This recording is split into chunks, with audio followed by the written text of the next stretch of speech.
And will you say yes if you see me, and then I'll hang up?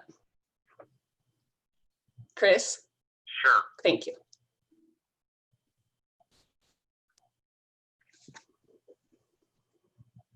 Setting up meeting for you too. And will you say yes if you see me, and then I'll hang up? So, Chris? Sure. Thank you. Perfect. So, I believe we are live now, and I would like to welcome everybody to the Marysville-Tulalip Chamber of Commerce. This is our version of the Business Before Hours for May. Today, we have an awesome speaker coming to us to talk to us about marketing in challenging times, which we all know we're trying to get creative right now. And so whatever little tips and tidbits we can get helps. Also, we decided to have the meeting still at 8 o'clock so you could get ready for work. And in this meeting, you don't have to have your makeup on or your hair done. You can just listen and hopefully have a pen and paper nearby to write down any nuggets that work out for you that you want to try to do today. But before we get started with the great information, I want to give a shout out to Marysville Toyota for being our sponsor today. They have made it so that we are able to show this to all businesses, not just chamber members. So real quick, I want to show you a video of what the Marysville Toyota group is doing to try to help. Good morning, everyone. This is Jim Cohen at Marysville Toyota. Welcome to Business Before Breakfast. I want to thank the Marysville Chamber of Commerce for allowing us to be a sponsor this morning. And as you know, we normally do this at the casino. Unfortunately, due to the health crisis, we're going to do this via Zoom this morning. I want to welcome you to Marysville Toyota and let you know that throughout our health crisis here at Marysville, we've been open. We're here to serve the needs of our local community, but we're having to do that today in a much different way. So if you come to the dealership, you'll notice some additional plexiglass. You'll notice some of our tables have been enlarged to accommodate all of our social distancing requirements. But we've had to adapt, we've had to change, and we're doing that to make sure we can keep you safe as well as all of our associates. Our service process has changed as well. If you need service, make an appointment, or you can even drive up for service. But you'll notice that when you arrive at our service department, our service advisors will greet you. They'll come to your car. They'll handle your keys, and you'll notice that they have on gloves and masks as well. Our test drives are different. We no longer go along with you in the car. You'll take the test drive. We'll make sure that the keys are clean and you've got the keys and the car is clean as well. And you'll take the test drive by yourself. Everything else we're doing is to make sure that you're safe during your visit here. So while things have changed, a lot of things are the same. At the end of the day, we at Marysville Toyota are here to serve. And we're here to keep you safe. And we hope you feel that when you come to the dealership. Thank you.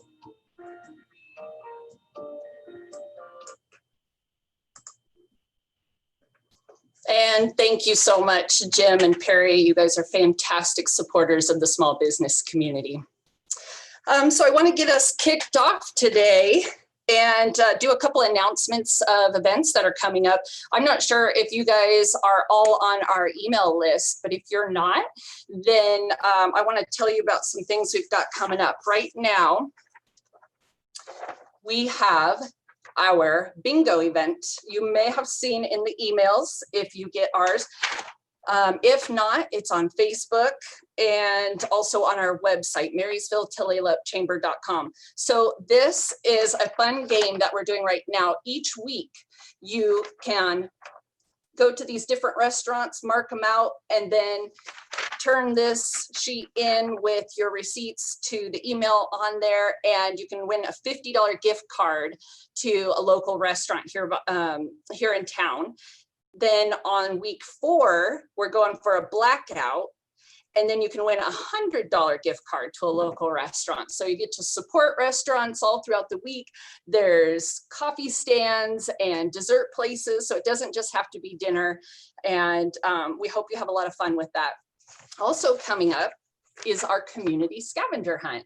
So this information hasn't gotten posted yet. You'll see it next week, but I wanted to tell you a little bit about it. So it's going to be Father's Day weekend, and it's going to be in your car fun where you're going to drive around town and find little pieces of art or different buildings or signage. And each thing you find, you take a picture of from inside your car. Bring your whole family, do a team selfie online and post each item you find. You rack up your points and you're going to win prizes. It also gets you and your whole family dinner at the Outback Steakhouse, where you're going to pull right up. We're going to hand it to you. Again, you don't even have to get out of your car. So it's going to be hours of fun with your family, very low cost, and you get to drive around and see great things within the city. So stay tuned. Keep an eye out for that. That will be the first week of June that's going to come out. Lastly, I want to talk to you guys about the grant that's coming up from the city of Marysville. They were included in the CARES grant. So they're going to put aside some money for you guys. They want to make sure that there's some rent relief in there and that there's also some money for PPE equipment. So what we're going to do is we're going to team up with them, and we're going to have a registration on our website so that you can register to get either of those. And it's going to be very simple to get the PPE equipment. You basically just have to show that you're within the city of Marysville, and we'll have a list of things to offer that you can choose from that you need at your business. So also keep an eye out for that. Should be the first week of June.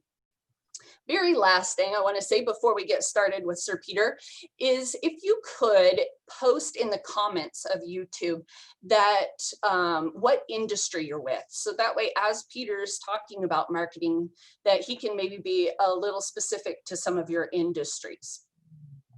So I'd like to do an introduction of Peter here. So Dr. Peter Raven is a professor of international marketing at Seattle University. He directed international business programs and the SU Entrepreneur Center. He was able to evaluate the business plans, coach entrepreneurs, and he also developed a business consulting program at Seattle U, which graduate student teams consulted with local global businesses and startups.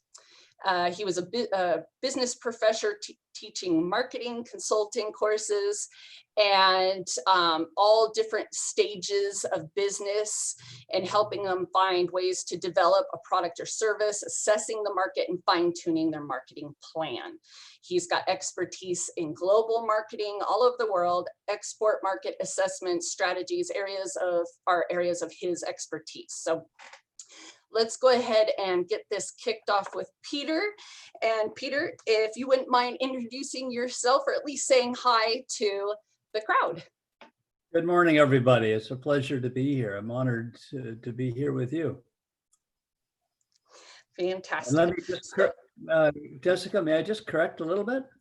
Yeah. That is my career, but since I retired, and I have retired as a professor emeritus, I have joined SCORE in Greater Seattle and have been doing kind of the same thing, mentoring new business companies. So same old, but better. And awesome. I'll talk a little bit about SCORE if you like at some point.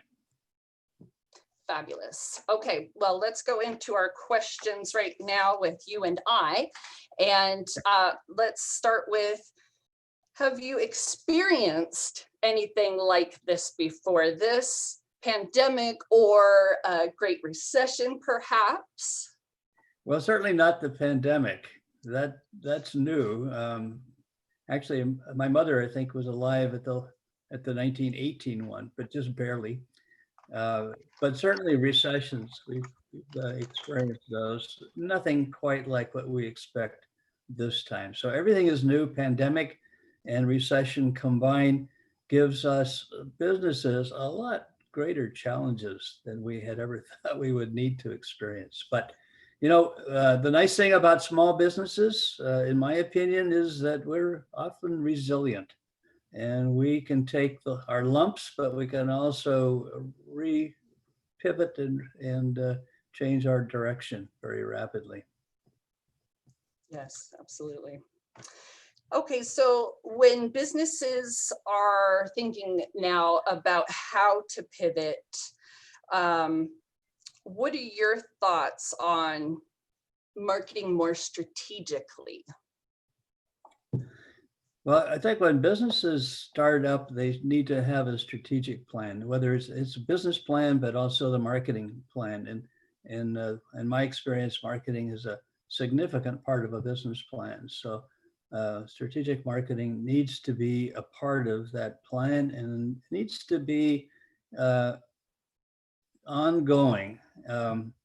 I think while the economy and the environment changes, certainly, the strategies don't really need to change that much. The tactics will often change, but the overall strategy of a business, especially marketing, should probably be pretty much the same as it was at the beginning. And again, just how that strategy is implemented and executed will certainly be changing, especially during the COVID, the pandemic. I can Yes. discuss what is meant by strategic marketing if that would be of interest to the That would, group. yeah, that'd be great if you wouldn't mind touching on that. Sure, I would be happy to.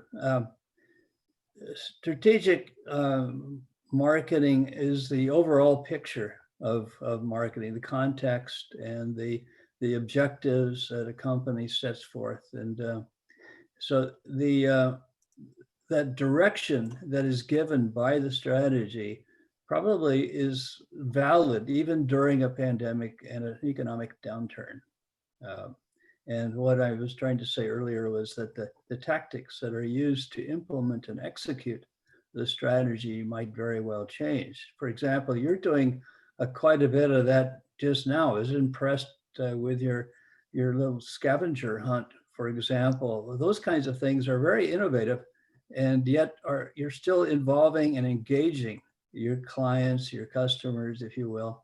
And those are things that any business can probably do, giving some thought about the customers and who they are and what they might react to.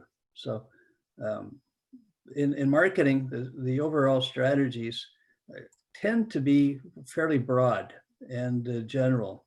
So I like to think of strategies, especially marketing directed strategies, as being primarily segmentation, targeting, and positioning. And using those broad strategies, tactics that will implement those strategies can be utilized. But the strategies don't really change that much. The direction does, the implementation, execution, and maybe the time frame will change quite a bit. But the overall strategies don't need to. So you can keep your business ship afloat in the right direction and just weave through the little squalls, well, and maybe not so little squalls.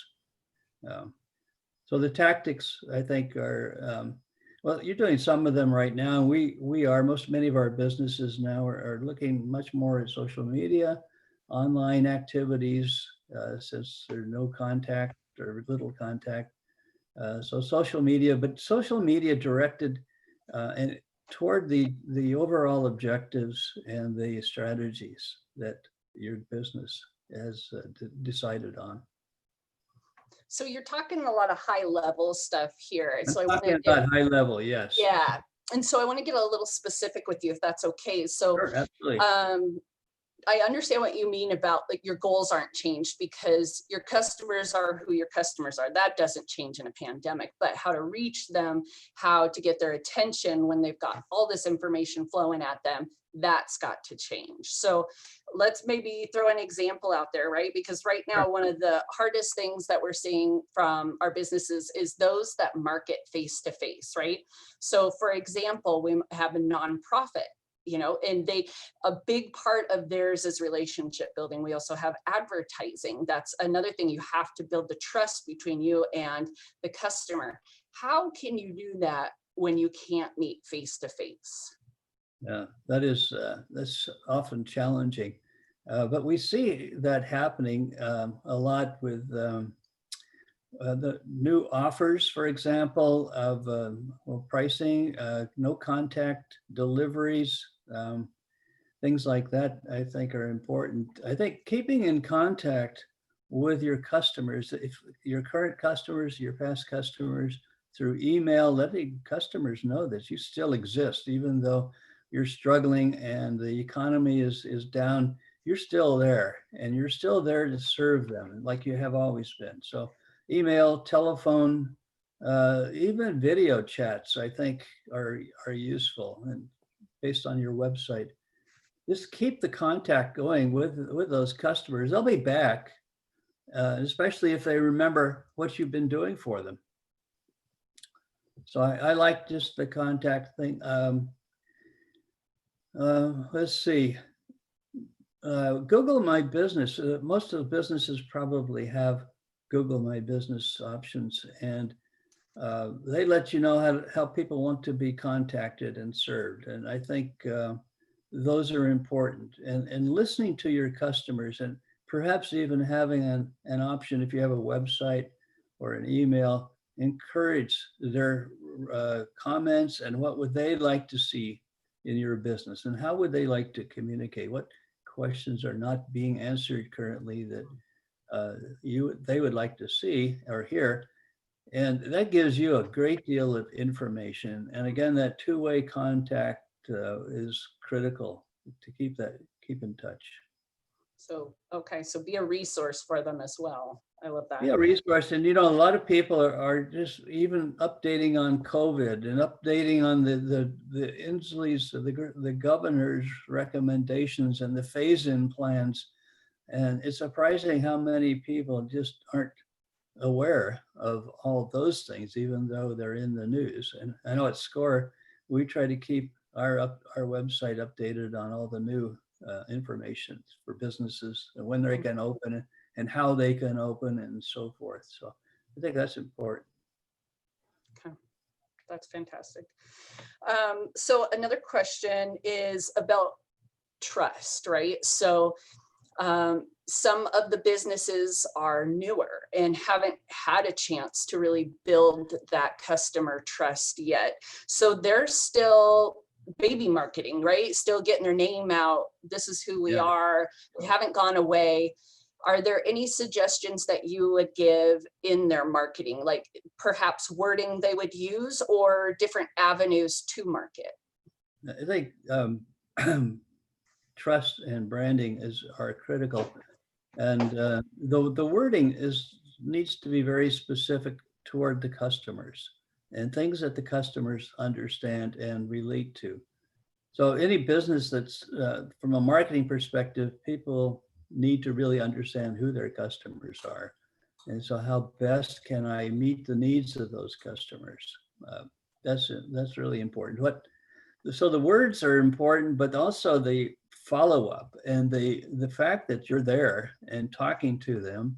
The words are important, but again, it's just the fact that we're interested in you. We want to make sure that your needs are being met. How can we be of service to you? Those kinds of things, I think, do a lot to increase the awareness of the companies, especially new brands who people may not be quite as aware of, and help people understand what they offer, especially when the downturns go back up. You want people to remember that you were there during the tough periods as well. So keep your promises. If you're going to promise something on your website, keep those promises. How do you know what to promise? Well, if you have a good understanding of your customers, and I'm talking especially consumers, but it also works for B2B, I think. Know who they are and what they really want in your business. And there's also, if you're a little bit slack time, it's a great time to figure out what the competition is doing and what they're not doing that you can do better. And I think doing that kind of research, ongoing research, especially during this time, if you're your main competition is not keeping track of your customers or not relating to them, this is a foot in the door. It becomes a competitive advantage. And I think especially new and small companies can take advantage of it. So keep your promises, be yourself, be engaged. I think that's what social media, for example, is really about, is engagement and understanding the needs of the customers. Sometimes you make a mistake, okay? Admit it. And do something about it. It's not enough just to say I made a mistake, but what are we going to do about it? How do I resolve the issue for the customer? So can I ask you more about the be engaged in social media? I mean, there's all different levels, there's all different platforms. Do you feel like there are specific ones that we need to be on based on our industry or age, or what are your thoughts on that? I think it's probably true, but that is an individual industry or company choice. I think Facebook is obviously very powerful. In my field, LinkedIn was probably the most useful, but that wouldn't be useful for a lot of consumer businesses. So we see the Instagram and so I can't give you a broad answer, but whatever works best for you and you're familiar with. I think a lot of people think, all right, let's get on social media and our problems will be solved. Well, maybe, but what social media? There are so many platforms out there. And so knowing what your customers look for and what platforms they use can be a strong clue as to what might be the most beneficial for your company. Yes, I totally agree. There are so many now. When you click on any site that says, do you want to add your social media? Sure. And then when it pops up all the options you can choose from, I've never even heard of all these. How is there a full screen of this? But I mean, I understand that there are other countries that use different platforms as well. So It's all of them. Well, even in our own country, I was just amazed at the number. I just did a quick search on a database the other day, and because this question comes up when I mentor businesses, what platform should I be on? And there's way too many to be very specific. For me, at least, as a mentor and as a counselor. So whatever your customers are really interested in is good. I have a customer or a client right now, for example, who is starting a small business. She hasn't launched yet, but we're getting her to the launch phase. And she has some money, but not a lot of money. She's going to start with a Facebook marketplace, I think, and very low involvement. And she's going to kind of like put her toe in the water and figure out, does this product sell? She has an interesting and unique product, I think, but will people react to it? And, without any marketing per se. So that kind of rubs me the wrong way, but that's what she wants to do. And we'll just see what kind of an interest level there is. And if there is some, then we can proceed with perhaps other types of marketing that might be help her people become aware of her and interested in her products. Oh, that's fascinating. Great idea. Question on special offers, deals, discounts, especially right now. So we're hearing it both ways, right? We've got the customer that's got the tighten the purse strings because everything's crazy right now. They don't want to spend a bunch of extra money, or maybe they don't have a bunch. And at the same time, businesses are struggling just to have the amount of customers that they had before. So, are we encouraging them to offer a discount so that they can draw in the customers feel like they're looking out for them, or do they need to keep things at full price in order to keep the doors open?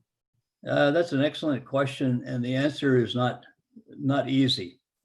What I like, anybody can sell stuff at a loss, and you make progress, but you're still making a loss, losing profit every time you sell something.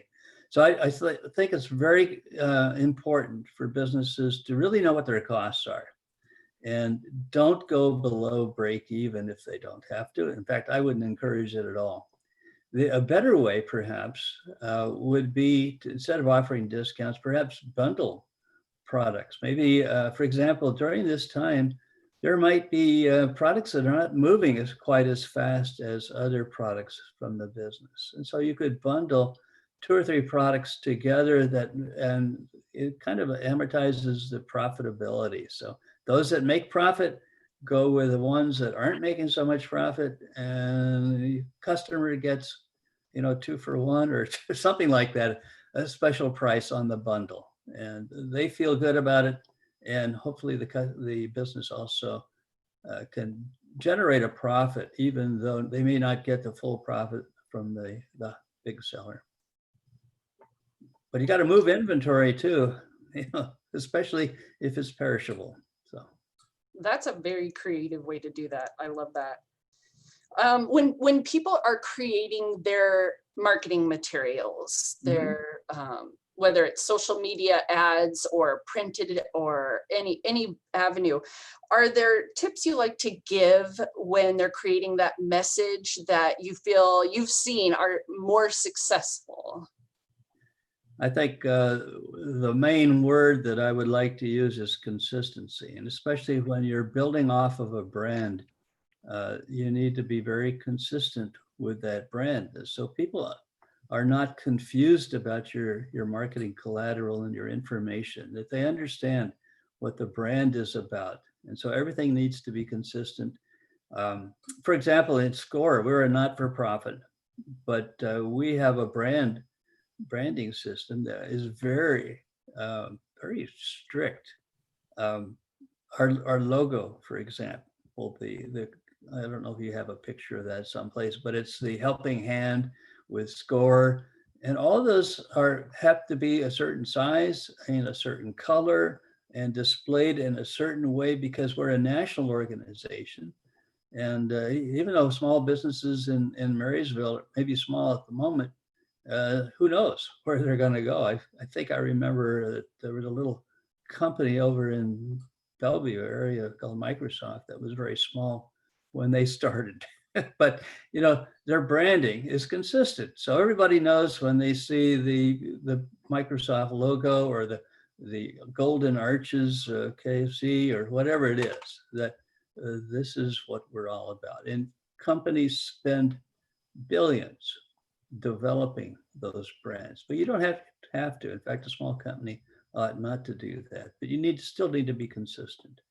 I think it's important to respond to customer inquiries and questions rapidly and as honestly as you can. And always look at your customer marketing materials from their viewpoint. What do they see? And how do you do that? Well, you can ask them, for one thing. That's a good way. So are they seeing what you want them to see from this material? Or are they getting the information that they really need? That's kind of that's a whole topic in itself. So I love that. Okay, so one last question, and we'll open it up for others. I wanted to, you've mentioned in your materials that you feel it's important to take community action. Now, do you believe that businesses need to get involved in the community in other ways than business? Are you talking volunteerism, or are you just saying be involved and know what's going on? Well, all of that, I think. Certainly volunteerism is a great topic right now. How do a small business get noticed? I see companies, for example, that are delivering food lunches, for example, to first responders. Well, that you can't buy that kind of advertising. And if it's heartfelt, if it's real, people see that, and hopefully they remember that as well. I mean, that's just an example, but there are lots of ways in which companies can become involved. And I guess that would depend on specific companies and their focus and their interests on how they want to become involved with the community. But certainly community involvement per se is great. So attending events. offering facilities perhaps that could be utilized for meetings or whatever. Helping people get on Zoom, for example. Maybe technology is not a company's, the community's forte, but your technician, for example, helped get on YouTube and Zoom. That's a valuable resource for the community. And so it certainly was useful here. Yes. Yeah. Thank you. Quick shout out to 564 IT. Well, Chris did a great job. I think that's right? I love the idea of volunteering. I mean, that's definitely one of the messages we give at the chamber as well. You know, the more that the community can see you as a real person and show that you have heart for the community, that it's just invaluable. You can't buy that. It's a type of marketing that is only created by being there. Yes, SCORE, is a volunteer organization, and so and we need, I've visited with chambers of commerce, but we need to do even more than we do, I think. And we have one of our counselors, our mentors, has a radio shows a blog, and some of our SCORE mentors have been a part of that. And so, helping people become aware that we're even out there. And we get such kudos from our clients because we help them do things. I got one other client right now who's starting a bakery, specializing in cookies. Well, she's got ideas that'll take her nationally, I think, eventually. But she's so appreciative of the help SCORE has been giving her. We have two mentors, myself and a financial person working with her business at the moment, and it's been useful for everybody, I think. So we're out there, just Well, and you mentioned the cookie company, which she's in the process of doing that marketing, so we don't want to take her idea, but in your experience, what are some past ideas that you've seen that impressed you on how they thought outside of the box? Oh, okay. There's a lot of them, but I have to think of them for a little bit. But one I remember is he's a chiropractor of all things. I don't know much about chiropractic, but this guy, his father was a chiropractor, and he had an office at a clinic, I guess, in a stable place. But this client decided that he had just trained as a chiropractor, and he was opening his business, but he wanted a different business model. And his model was that he would go to companies and practice his chiropractic in their facilities so that their employees didn't have to come to the clinic, and he would go to them. And I thought, wow, I don't know whether it's going to work, but it was an innovative approach. And the more we can be innovative, it does a couple of things for us. It gets us noticed by our consumers, or the target market, but it also is another way for them to engage and interact with us. So that was just an example. There are plenty more out there. And the more you can be innovative and unique in the market, especially now, is when you're going to get noticed as a business. And if it's something that people resonate with, you've got a head start. So it's almost like he was an on-call doctor, house doctor. Well, except that he made appointments, and heck, he didn't have to have a clinic, you see, because he would use the company's spare rooms. So that saved him some money. He could offer his services well, he'd come to the business on a scheduled basis, I guess. And it was attractive to the company because then he had workers who stayed in place, but they were relaxed and more productive, perhaps. I think that was key. Yes. I thought it was cool. More productive, whatever we can do for that. So you sell it to the business and you sell it to the customer, the final consumer.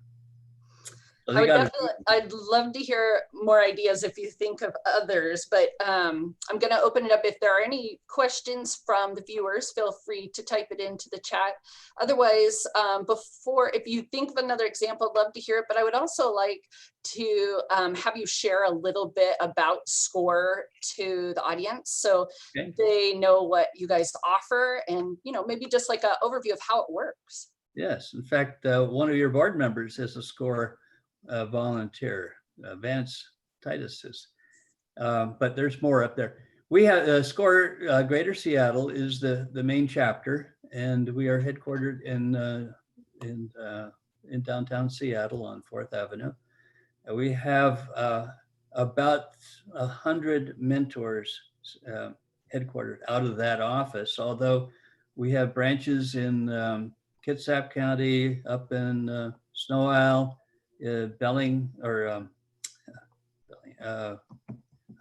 Bellevue, and toward Tacoma. So people are operating in those areas as well. And of course, the 300 chapters in the United States, all based out of our Washington, D.C. headquarters. So we work together actually. And I've been, during the COVID, it's kind of interesting, I've been getting mentoring requests from people, clients in other states. So that's been interesting as well. But we do all of our mentoring right now is virtual by Zoom typically, or telephone, or internet, whatever the client prefers. But we do have workshops that we offer. There's a series of starting businesses workshop, a series of 4 different workshops. I teach the marketing workshops, and we offer then there's this, how to form a business and how to do the financials and that kind of thing. The workshops are offered virtually. There is a small fee, but we typically get more audience now during the slowdown, the shutdown, because people are in place and it's easier for them to contact us than it is typically to go downtown Seattle and trying to find a parking spot and attend our workshops in person, although we hope we'll be able to do that again as well. Well, I do want to say that we list all of the SCORE workshops on the Chamber website under our trainings tab. It Yes, does have the links to register and everything. And when you say small fee, I've heard they are free to, I want to say under $50. Is that about accurate? There are the 3-hour workshops tend to be $50, but the shorter ones are either free or there's a nominal fee for them. I think we're still trying to figure that out. I will give you the website though, if people are interested, and that's seattle.score.org. And the current workshops will all be posted on our website. So you can register right from the website and get a hold of any of us. And if you need or think you need a mentoring session or talk to a counselor or mentor, you can make that appointment. And for example, I got one yesterday, unsolicited. One of the other mentors had been working with this person, and they decided that they were at a phase in their business development that they needed some marketing. And so I was asked to take part in that. And so I'll be contacting that client today. And so we tried to be very responsive, and I've got more clients now than I usually do because I'm also doing some of the administrative work. So one question I did have, so we'll wrap up here. We're coming to our end. I wanted to ask about the mentors, because one of my favorite thing about SCORES is the insane amount of knowledge that you guys have available for people. So for example, I had a person come to me and say, I want to start a restaurant. I'm really great at cooking these foods. I've got a following already, but I need to know where would be the best place for me to open based on what I'm offering and all the neighbors around me would be offering. And I need some help with the business plan so I can get funding. So I was able to reach out to SCORE, connect them, and SCORE found an actual restaurant owner executive that had since retired that was able to walk through with them. So I really appreciate the model of SCORE and the amount of experience and expertise that's available for free for businesses. Right. I think I am impressed as well. When I joined SCORE about 4 years ago, I didn't know exactly what to expect. My father had been a SCORE mentor back in the 70s. But I am so impressed with the quality of our mentors, and not just because I'm one, but because of the experiences, the business experiences these folks have had. And almost all of them have had executive experience in large companies, but we're seeing, and many of them are retired, but not all. And we're seeing a lot more younger folks coming into the SCORE because they think they want to give back. And so while the old fogies like me may be a little out of date, we have young folks coming in that are absolutely cutting edge. So we're learning from them as well. So I'm impressed with their abilities. We had a good group, and it's fun to go to meetings. I mean, we haven't been to a real meeting in person for a while, but I also love Gen Z and millennials and all those ideas that are coming from those generations. It's exciting. it is exciting, and it's it's new. It keeps us a little bit on our toes too, and the workshops I think are particularly conducive to that interaction, because they're not just me lecturing somebody, but they are interactive, and we try to answer questions for these folks are all starting businesses or have a business that they want to take somewhere in a different direction perhaps, and it's just fun to get involved with that. Well, I guess then to wrap us up, Peter, any chance you have another past idea that was impressive or stood out to you? I've got some that maybe haven't panned out quite yet, but there is one group, one person, well, it's more than one actually, but are interested in urban gardening. And so trying to figure out how to, and they want to sell their business idea on urban gardening. And this one fellow, for example, had a project in another country which was successful. And when he came to Seattle, he wanted to see if he could use the same or a similar business model. And it may be that we'll have to change the model a little bit, but the idea, the concept can be transferable, I think. Urban gardening, guys. And then I showed him a picture of my garden. So, That's awesome. Well, thank it's you gonna so come help much, you. Peter. I appreciate your advice and your insight on everything. And for everyone watching today, I'll post Peter's contact information in the description below. You guys are welcome to reach out to him. Even if you're watching this video in years after we post it, it'll still be the same SCORE contact information, so you can reach out and find out more about that organization. Once again, thank you, Peter, and Thank you, everyone. Jessica. Thanks for the invitation, and enjoy talking with you all. Thank you, and have a great day. Thank you. You too.